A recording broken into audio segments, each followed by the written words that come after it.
নমস্কার, শুভ সন্ধ্যা। আপনারা কেমন আছেন? এখানে আমাদের ভোগ খাওয়ানো হচ্ছে।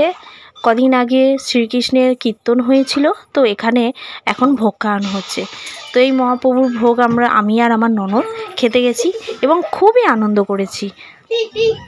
পুরো ভিডিওটা দেখতে থাকুন এবং এই ভিডিওটায় যদি আপনার ভালো লেগে থাকে একটা লাইক দেবেন এবং যদি সাবস্ক্রাইব না করে থাকেন তো প্লিজ একটা সাবস্ক্রাইব করে দেবেন। আপনারা পুরো ভিডিওটা দেখতে থাকুন। আমি এখানে খেতে বসে গেছি, খাওয়া দাওয়াটা করে নিই।